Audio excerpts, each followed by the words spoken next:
Hola Fede, a ver si está Laura por ahí. Laura, Hola, ¿cómo buenas. estás? Bien, ¿y ustedes cómo estamos? Muy bien, bienvenida. Estaba preocupado porque a veces la conexión falla un poco al principio, pero aquí estás, te veo perfecto. Así que bienvenida a el episodio 4 de Infodemia que empezamos a hacer esta semana. La verdad que es un lujo que estés con nosotros acá. Estoy súper contento que hayamos podido encontrar la forma de que hables con nosotros. Eh, Cuarto episodio de Infodemia desde Buenos Aires, Argentina. Y en un horario diferente hoy, generalmente lo hacemos a las 7 de la tarde, hoy lo hacemos a las 3 de la tarde para no complicarte la vida, Laura, porque como estás en Sí. Londres, no queremos que se te haga tan tarde, pero te agradezco muchísimo que estés con nosotros acá. Hay mucha gente que lamentablemente ha dicho que no lo puede ver porque está trabajando, pero igualmente este episodio va a estar disponible para ver en Instagram TV y también va a estar en mi canal de YouTube. Así que gracias a todos por estar con nosotros acá. Gracias, Laura. Para quienes no te conocen, te voy a presentar. Eh, Laura, vos sos mexicana, Sí, sí, sos de Monterrey. periodista, no conozco, pero prometo que voy a ir, porque amo México y Monterrey me falta todavía. Pero sos periodista multimedia y además trabajás en First Draft News haciendo entrenamiento para redacciones y escuelas de periodismo, ¿no? Para quienes no conocen, First Draft News es una coalición de organizaciones que tiene como objetivo luchar contra la desinformación online. ¿Es así? Exacto, así. Perfecto. Tenemos muchísimo para charlar. Me imagino que con media hora no nos va a alcanzar. Pero bueno, vos ahora estás en Londres y me imagino que tenés muchísimo para contar sobre cómo esta pandemia está armado una especie de tormenta perfecta en relación a lo que es la desinformación a nivel mundial. Eh, ¿Cómo está la situación ahora en Reino Unido y cómo está en México? Porque sabemos que, o sea, por un lado, después de lo que pasó en Reino Unido con Brexit, donde hubo un nivel de desinformación monstruoso, me parece que hay mucho para contar y ver de qué forma está afectándolo ahora la pandemia. Y lo mismo en México, donde también en 2018 con la elección presidencial también hubo muchísima desinformación. ¿Cómo lo ves vos desde donde estás? Pues fíjate que a mí se me hace que en ambos casos, tanto en Reino Unido como en México, la política abrió paso en muchas de las narrativas que estamos viendo ahorita también de desinformación del coronavirus. Por ejemplo, acá estamos en la semana 5 de que de plano nadie puede salir de su casa, mandado por el gobierno. En unas 2 semanas vamos a saber si eso se extiende más. Estamos a medio proceso de salida del Brexit. Ahorita que dijiste Brexit me acordé de otro universo donde nos preocupaba eso. Siguen las negociaciones, la fecha está puesta en ley, que a finales de diciembre se acaba el periodo de transición y las dos historias están empezando a traslapar un poquito. Entonces, por ejemplo, que si la comunidad europea va a empezar a compartir tapabocas y equipos para los hospitales y si el Reino Unido va a participar de esa coalición. ¿Y qué Sí. quiere decir eso sobre nuestra relación para con la Unión Europea? ¿Quiere decir que vamos a volver a jugar juntos o no lo vamos a hacer porque ya el Brexit ya pasó? Y yo me imagino que ese tipo de como narrativas unidas se están dando en México igual, se están dando en los Estados Unidos porque tienen una elección presidencial muy grande que viene. Me imagino que ustedes también lo están viendo después de la elección que tuvieron el año pasado, ¿no? Cómo se unen Ujú. esas decisiones políticas a las reacciones de los gobiernos y a las impresiones que tiene la gente sobre lo que está pasando a su alrededor. Pero yo lo que veo es que los tipos de desinformación y las narrativas son bien similares. Las cosas que me comparten mis amigos en el Reino Unido para que yo las cheque, de que, oye, Laura, eso sí es cierto, porque ya todo el mundo sabe que yo soy la chica de desinformación, Claro, sí, sí, me las comparten mi familia en México 4 días después. O sea, claro. esto viaja a continentes, atraviesa culturas, atraviesa idiomas, porque unos son en inglés y otros son en español, pero es la misma cosa, nada más que nos va pegando a tiempos distintos y veo los mismos ciclos que se replican primero aquí y luego en casa. ¿Por qué se habla de tormenta perfecta? ¿Por qué se habla de infodemia? ¿Qué es lo que hace que la información que es falsa o que genera confusión viaje tan rápido?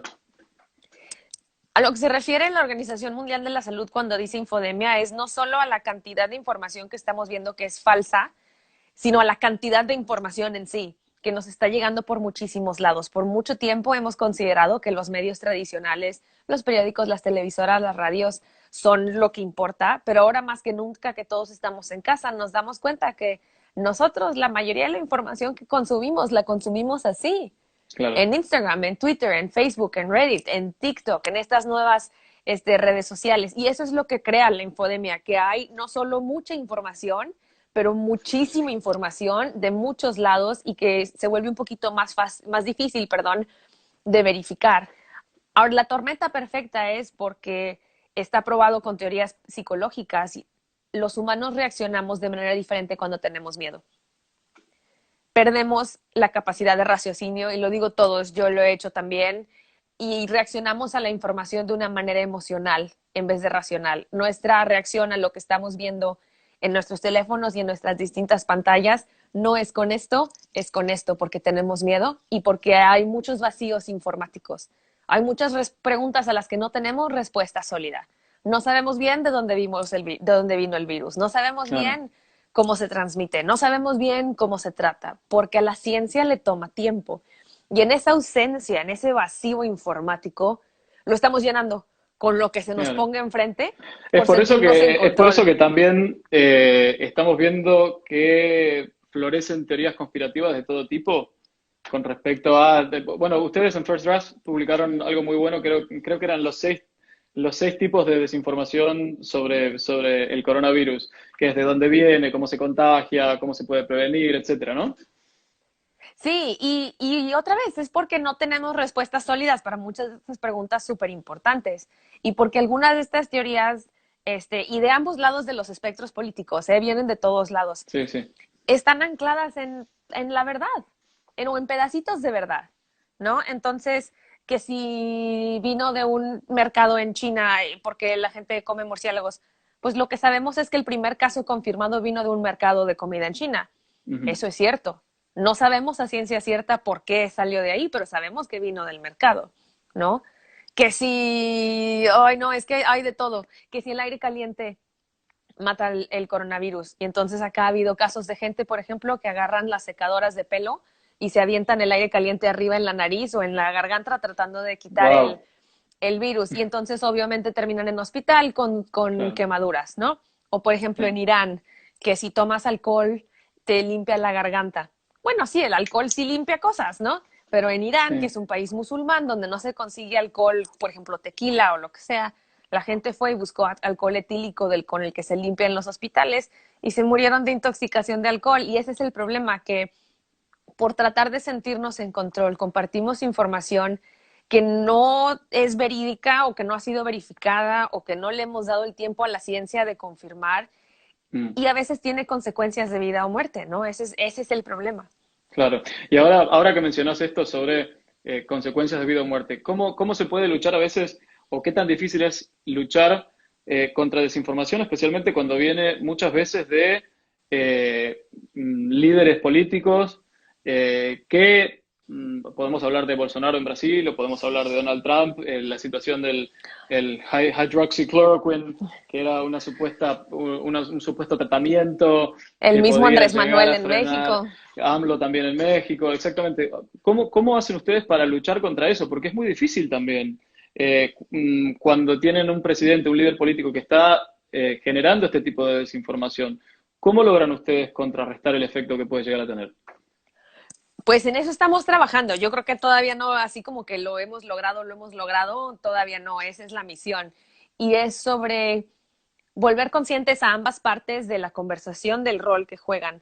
Así como tanto estoy teniendo conversaciones contigo y con mis familiares y con mis amigos sobre darnos cuenta que lo que nos compartimos importa, estamos Mm, teniendo este mismo tipo de conversaciones con los periodistas para darnos cuenta que nuestros encabezados importa, que cómo reporteamos las cosas importa, que no es la nota por la nota no, ya no nos basta como excusa.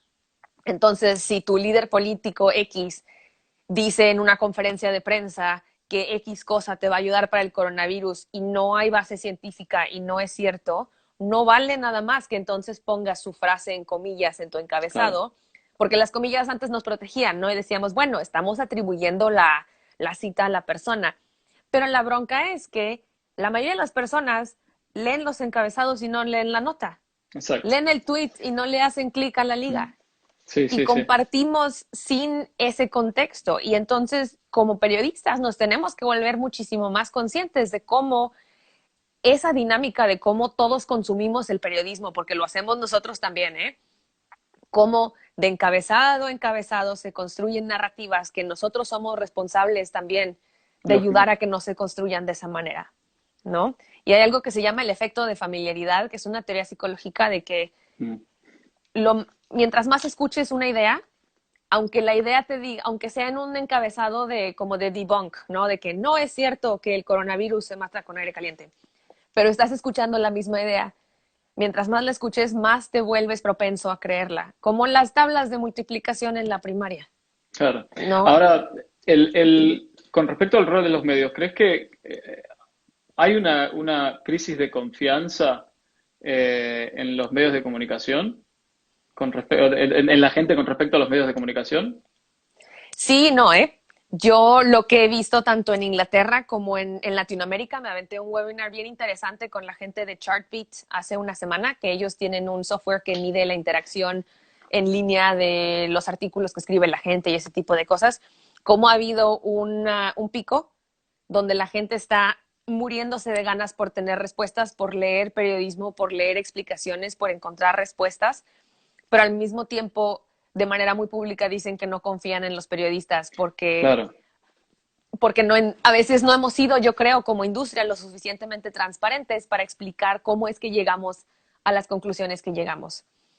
Y entonces se da esta dicotomía bien extraña donde de cierta manera la gente está buscando información y sedienta de encontrar respuestas y al mismo tiempo dicen que no confían en nosotros. Y lo que pasa es que a veces en esa búsqueda lo que encuentran son entonces canales de YouTube o blogs o cuentas en Reddit claro, o lugares donde hay respuestas que a lo mejor no llevan el mismo trabajo de periodismo y de investigación que haríamos otros, ¿no? Pero de que son respuestas y entonces la gente llena ese huequito. claro. Eso es parte del desafío, ¿no? A mí me sorprende mucho eh, que con mucha gente con la que hablo que me envía, por ejemplo, un enlace a un canal de YouTube de una persona que, digamos, a lo mejor tiene 500 seguidores y que dice que este virus fue creado, o a él le llegó el comentario de que este virus fue creado y esta es la evidencia de que lo tiraron en tal lugar para crear una crisis económica global, etcétera. Digamos, teorías que no tienen ningún tipo de sustento, pero que a veces es muy difícil convencer a la otra persona de que lo que está compartiendo no es tan creíble como cree. ¿Cómo podemos hacer para explicarle a esta persona que tiene que ser más cuidadosa a la hora de consumir información? Dos cosas. Yo creo que primero que nada, parte de tomar responsabilidad uno mismo también de las cosas que hemos compartido por parte de ese mismo impulso de querer sentirnos más seguros y en control y de Sí, juntos ayudarnos a que se vuelva un poquito más común, pensar un poquito, aventarte 10 respiraciones, checar bien lo que vas a compartir antes de compartirlo. La señora que es la directora de investigación de First Draft se llama Claire Wardle y ella hace la comparación de que algún día, ojalá, si nosotros hacemos nuestro trabajo bien, la desinformación va a ser muy similar a conducir borracho. Hace ah, 20 años te tomabas tus 3 cervezas, chalala, te subías a tu carro y nadie decía pío, ¿no? ujú, Ahora te tomas 3 cervezas y 3 de tus amigos están a punto de quitarte las llaves, la misma persona del bar no te deja salir, te llaman un Uber porque hay antialcohólicas o lo que sea, y hemos creado una cultura donde conducir borracho ya es menos bien visto. No, no quiero decir que no pasa, ¿no? Pero es menos bien visto y todos de manera colectiva nos hacemos cuidarnos a nosotros mismos y ojalá ese sea al punto al que lleguemos, ¿no? Porque el punto no es en no compartir, claro, es en tener un poquito más cuidado y darnos cuenta de que todos juntos construimos esta narrativa. Y la otra es que cuando estamos teniendo conversaciones con amigos o familiares que comparten cosas con las que nosotros no estamos de acuerdo, hay que acordarnos que, número uno, hay muchas cosas que no sabemos a ciencia cierta todavía. Por ejemplo, hace un mes aquí en el Reino Unido nos estaban diciendo no hay que usar mascarilla cuando salgan, el claro. cubrebocas, todo bien. Y ahora Y es, después sí, bueno, y si abrimos otra vez la ciudad, todo el mundo con cubrebocas. Entonces, número uno, hay que reconocer eso, que la información cambia. Y número dos, que hay que reconocer que estas teorías todas están fundamentadas en pedacitos de verdad y en miedos reales y en preocupaciones reales que todos tenemos. Por ejemplo, en México, muchas de las teorías están ligadas a que si el gobierno es corrupto, que si el gobierno no es corrupto, que si las medicinas, que si las compañías farmacéuticas se van a robar todo el dinero o que si no, porque eso ha pasado antes. O sea, Claro. están fundamentadas en algo de verdad que puede volver a pasar, pero no quiere decir que esté pasando o que tengamos las pruebas necesarias. Y lo más importante es que es como en las matemáticas. A todo lo que tenemos incierto, hay que irnos al común denominador. ¿Qué es lo que sí sabemos? Hay que, hay que empezar con la verdad y abrir con la verdad. Y con eso todos juntos vamos construyendo lo que sigue. Eh, ¿Considerás que una vez que haya pasado la pandemia y que volvamos a, bueno, seguramente volveremos iremos a una nueva normalidad, ¿no? Pero ¿considerás que esto nos va a dejar una enseñanza como sociedad eh, y que vamos a pensar dos veces antes de compartir algo que nos lleva ya sea por WhatsApp o por Facebook o lo que sea, sabiendo el tipo de efecto peligroso que puede llegar a tener? Ojalá. Yo quisiera pensar que estamos empezando a tener ese tipo de conversaciones todos y que nos demos cuenta de que este mismo fenómeno se replica en todas las otras áreas de la información que nos compartimos. Antes, el reto más grande que teníamos en First Draft era convencer a la gente que la desinformación vive en espacios más allá de la política, Claro, porque era lo más obvio en las elecciones. Y entonces la gente nos decía, ay, no, bueno, pero es porque ustedes son de X o tal bando, ¿no?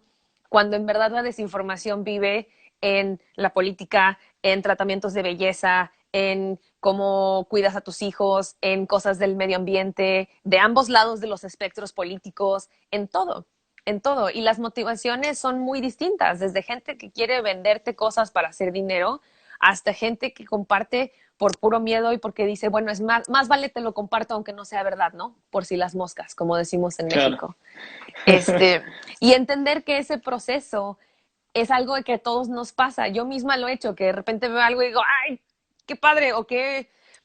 Y es esa reacción emocional, ¿no? Cuando ves algo en redes y Claro. dices, tengo que compartirlo porque me hace muy feliz o muy enojada o muy preocupada, todos lo hemos hecho. Y mientras más transparente nos volvamos sobre nuestras propias reacciones y empecemos a tener estas conversaciones, ojalá, yo espero que alguna de las pocas cosas que salga de esto, que nos está afectando a todos, es que esto se vuelva más normal, que lo hablemos más y que los periodistas también tomemos una parte más activa en el rol que jugamos en este tipo de cosas.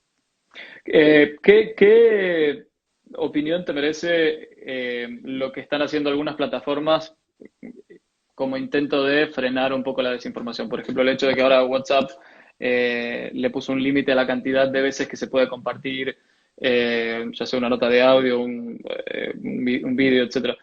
¿Crees que sirve o crees que la gente encuentra una forma de saltárselo y sigue compartiéndolo? Yo, qué buena pregunta, ¿eh? Fíjate, esa es la de los 64 millones, porque las plataformas son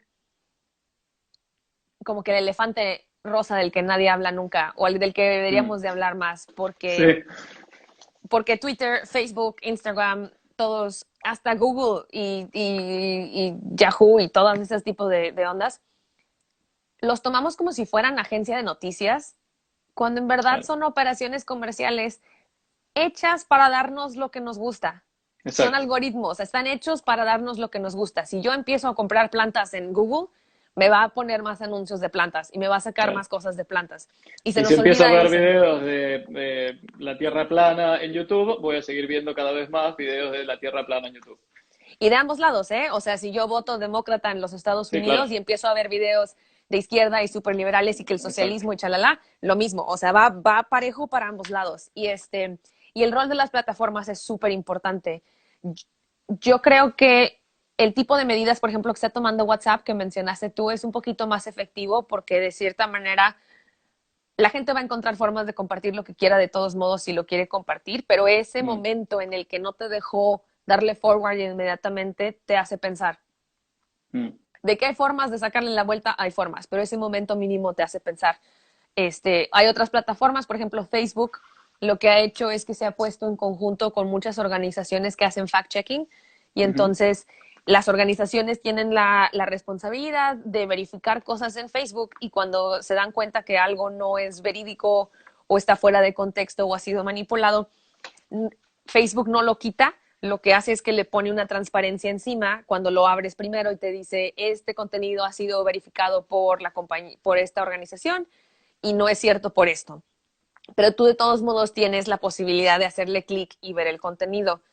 Yo creo que esa parte es importante porque tienes que de cierta manera proteger lo que la gente cree que es o siente o debe de sentir que es su derecho a la libertad de expresión y a poder ver lo Claro, que ellos quieran, ¿no? Al fin y al cabo, por algo tenemos este derecho propio y libre y por más de que a mí no me gusten muchas de las cosas que la gente dice o haga, pues yo voy a defender su derecho de decir y pensar lo que quieran, ¿no? Y claro. yo creo que eso es importante. La otra es que también, si por ejemplo YouTube en particular en las últimas semanas ha tomado una actitud bien radical, bien decisiva de quitar y cancelar muchas cuentas.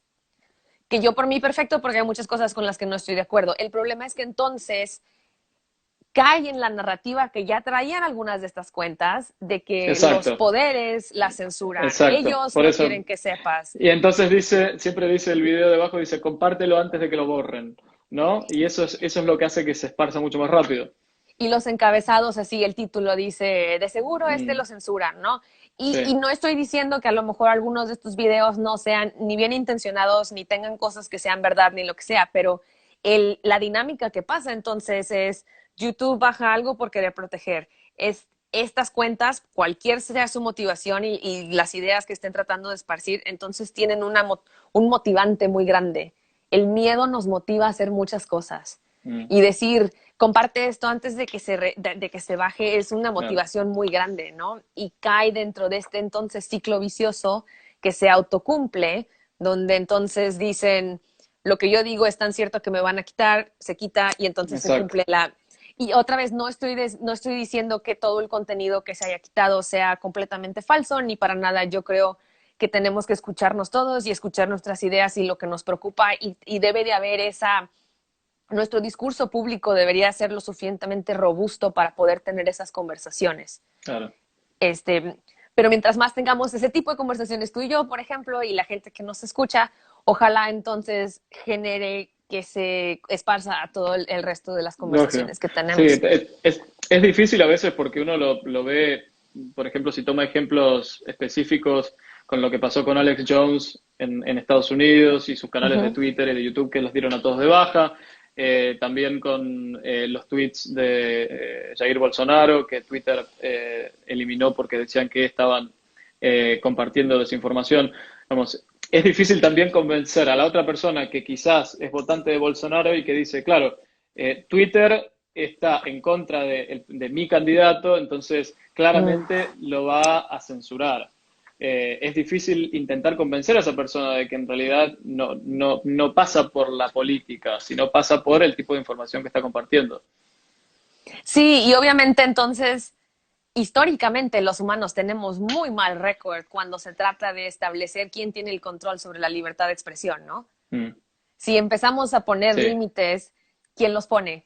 exacto. ¿Y quién te dio el derecho de ponerlos, no? Y en mi Sí, propio sí. país, eso ha sido muy problemático a distintas partes. Por ejemplo, en la historia del periodismo en México, nunca ha habido censura legal o las leyes de transparencia en papel siempre han estado súper derechas, pero por muchísimo tiempo el gobierno era propietario mayoritario de todas las compañías que generaban o hacían el papel para imprimir periódico. Entonces, Claro, tú puedes publicar lo que tú quieras, tienes completa libertad de expresión. ¿Dónde vas a comprar tu papel para imprimir tu periódico? Si no me caes exacto. bien, es diferente, ¿no? Entonces, ese temor es real y existe en muchos países y también depende muchísimo de los distintos países donde operen estas plataformas. Por ejemplo, el Reino Unido tiene leyes un poquito más robustas que en México para con lo que se llama el hate speech, o sea, donde Ujú, pasa la línea entre libertad de expresión y cuando estás sí. hablando y llamando a que la gente actúe de cierta manera, ¿no? Entonces, esos tweets, por ejemplo, en el Reino Unido los remueven muchísimo más rápido porque están respondiendo al marco legal del Reino Unido.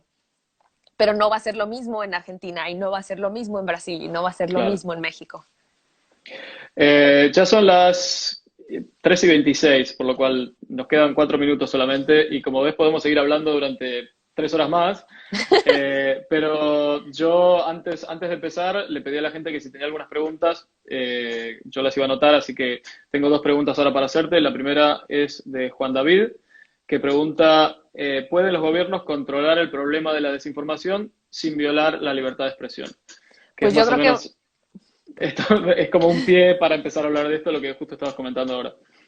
sí, yo creo que va ligado a lo que estábamos hablando ahorita y a mí me daría muchísimo miedo en decir que los gobiernos tengan la responsabilidad de controlar esto, porque entonces depende muchísimo de qué gobierno tengas y en qué país Claro. vivas, ¿no? Yo creo que los gobiernos, junto con las plataformas, junto con los periodistas, junto con la sociedad civil, junto con las escuelas, tenemos una responsabilidad colectiva de ayudarnos a mejorar en nuestras reacciones para con la información, sea desinformación o no en general, y de volvernos un poquito más conscientes de nuestra interacción con este tipo de pantallitas y con, porque va a ir de mal en peor. Mientras más avance la tecnología, vamos a interactuar con más dispositivos digitales, que es perfecto porque también nos abren muchísimas fronteras, pero hay que entonces aprender a lidiar con los otros tipos de consecuencias.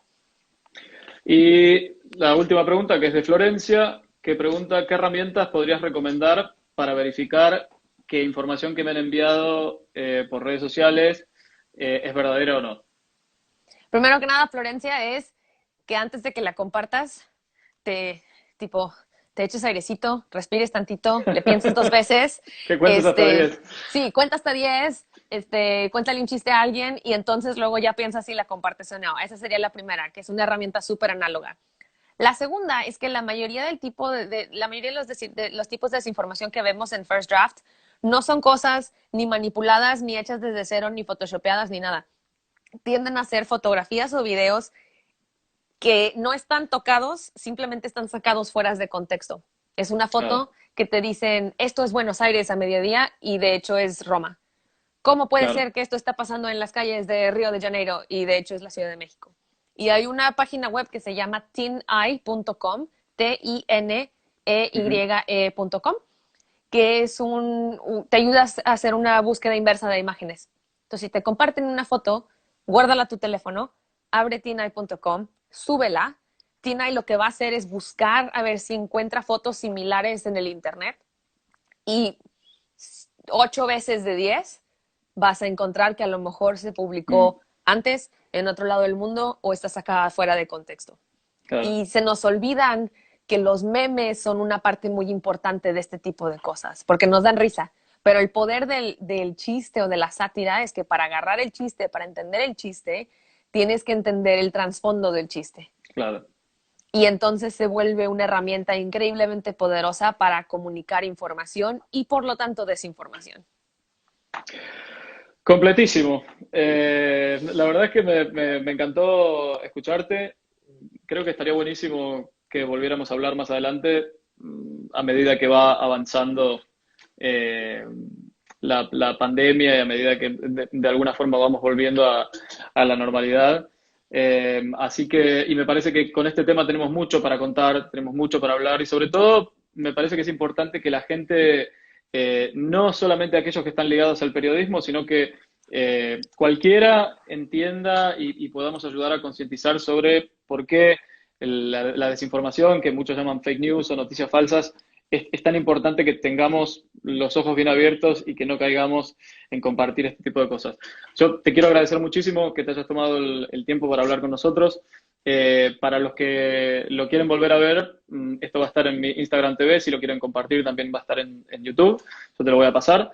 Y muchísimas gracias por unirse.